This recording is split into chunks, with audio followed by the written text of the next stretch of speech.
નમસ્કાર. ચાલો આજે એક એવી વસ્તુની વાત કરીએ જેનો આપણે બધા દરરોજ ઉપયોગ કરીએ છીએ, પણ એના વિશે કદાચ ક્યારેય વિચાર્યું નથી. એ છે આપણી ઘડિયાળ. ક્યારેય સવાલ થયો છે કે 1 કલાકમાં બરાબર 60 મિનિટ જ કેમ, 100 કેમ નહીં? તો આજે આપણે આ જ રસપ્રદ સવાલના મૂળ સુધી જઈશું. અને આ જ તો મોટો સવાલ છે નહીં? આપણી આસપાસની દુનિયામાં લગભગ બધું જ 10, 100, 1000 એટલે કે 10ના આધારે ગણાય છે. તો પછી એકલા સમય માટે જ આ 60નો આંકડો ક્યાંથી આવ્યો? ચાલો આની પાછળની આખી કહાણી સમજીએ. હા, તો આપણે મોટાભાગની વસ્તુઓ માટે દશાંશ પદ્ધતિ એટલે કે બેઝ 10 સિસ્ટમ વાપરીએ છીએ. પણ સમયનું માપન એ આ નિયમનો સૌથી મોટો અપવાદ છે. અને આનું કારણ કોઈ આજકાલનું નથી, પણ હજારો વર્ષ જૂના ઇતિહાસમાં છુપાયેલું છે. આ કેટલો મોટો વિરોધાભાસ છે નહીં? એક તરફ આપણી આધુનિક દુનિયા છે જે 10ના આધારે ચાલે છે, અને બીજી તરફ આપણી ઘડિયાળો જે બેઝ 60 સિસ્ટમ પર ચાલે છે. આ તો જાણે બે અલગ અલગ દુનિયા એક સાથે ચાલી રહી હોય એવું છે. તો ચાલો શોધીએ કે આ બધું શરૂ ક્યાંથી થયું.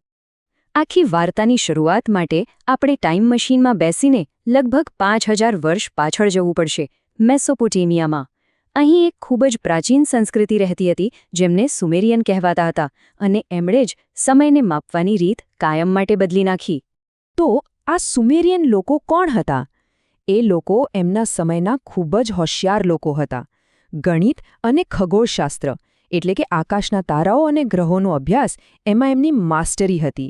અને આ જ જ્ઞાને આજે આપણે જે રીતે સમય માપીએ છીએ એનો પાયો નાખ્યો. હવે આપણે આવીએ છીએ આખા રહસ્યના કેન્દ્રમાં. સુમેરિયન લોકોએ બીજા બધા નંબરો છોડીને આ 60 નંબર જ કેમ પસંદ કર્યો? જવાબ છે એમને ગણિતની સમજ અને વ્યવહારુ બુદ્ધિનું એક અદ્ભુત મિશ્રણ. જુઓ, 60 નંબર ખરેખર જાદુઈ હતો. એને તો મેં 1, 2, 3, 4, 5, 6, 10, 12, 15, 20 અને 30 આટલી બધી સંખ્યાઓથી સરળતાથી ભાગી શકો છો. કોઈ પોઈન્ટમાં જવાબ ના આવે. આનાથી શું ફાયદો થયો? વેપારમાં વસ્તુઓના ભાગ પાડવા હોય કે પછી આકાશમાં ગ્રહોની ગતિની ગણતરી કરવી હોય, બધું જ એકદમ સરળ બની ગયું. પણ અહીં વાર્તામાં એક નવો વળાંક આવે છે. ગણિતની સગવડ તો હતી જ, પણ એ તો માત્ર અડધી વાત છે. એમની અસલી હોશિયારી તો એ હતી કે તેઓ આ નંબર સુધી પહોંચ્યા કેવી રીતે. એમની ગણતરી કરવાની રીત જ અલગ હતી. અને એમનો ઉપાય તો ખરેખર કમાલનો હતો. સુમેરિયન લોકોએ પોતાના હાથને જ એક કેલ્ક્યુલેટર બનાવી દીધું હતું. કઈ રીતે? તો જુઓ, તેઓ એક હાથના અંગૂઠાથી એ જ હાથની બાકીની 4 આંગળીઓ પરના 12 વેઢા ગણતા. 1, 2, 3 એમ 12 સુધી. અને જેવી 12ની ગણતરી પૂરી થાય એટલે બીજા હાથની એક આંગળી ઊભી કરી દેતા. બસ 12 વેઢા ગુણ્યા 5 આંગળીઓ થઈ ગયા ને 60. કેટલી સરળ છતાં શક્તિશાળી પદ્ધતિ. તો આ બેઝ 60નો વિચાર તો સુમેરિયન લોકોએ શોધી કાઢ્યો. પણ ત્યાંથી આપણી આજની ઘડિયાળ સુધી કેવી રીતે પહોંચ્યો?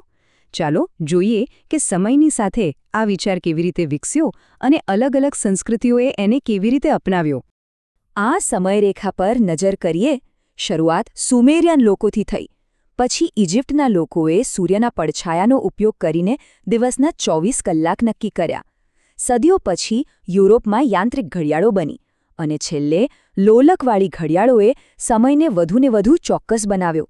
હજારો વર્ષો સુધી પેલો મૂળ વિચાર, બેઝ 60નો વિચાર, જીવંત રહ્યો અને વધુ સારો બનતો ગયો. પણ ઇતિહાસમાં એક એવો સમય પણ આવ્યો જ્યારે આખી સિસ્ટમ બદલાઈ જવાની હતી. એક એવો રસપ્રદ વળાંક કે જો એ સફળ થયો હોત તો આજે આપણી ઘડિયાળો કદાચ સાવ અલગ જ દેખાતી હોત. ફ્રેન્ચ ક્રાંતિ દરમિયાન લોકોએ બધું જ બદલી નાખવાનો પ્રયાસ કર્યો. તેમણે કહ્યું કે સમય પણ 10ના આધારે હોવો જોઈએ. એટલે કે દિવસના 10 કલાક, દરેક કલાકની 100 મિનિટ અને દરેક મિનિટની 100 સેકન્ડ.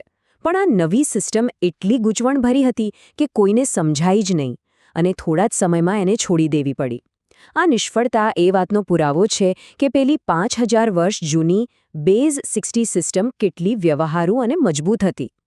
અને એટલે જ આજે પણ આપણે એ જ પ્રાચીન સિસ્ટમનો ઉપયોગ કરીએ છીએ. એ ઇતિહાસ હવે આપણી રોજિંદી જિંદગીનો એક હિસ્સો બની ગયો છે. લેખક વિલિયમ ફોકનરની આ વાત અહીં એકદમ સાચી પડે છે. સુમેરિયન લોકોની આ સિસ્ટમ કોઈ જૂની, ભૂલાઈ ગયેલી વાત નથી. એ જીવંત છે, આપણી ઘડિયાળની દરેક ટીક-ટીકમાં એ ધબકે છે.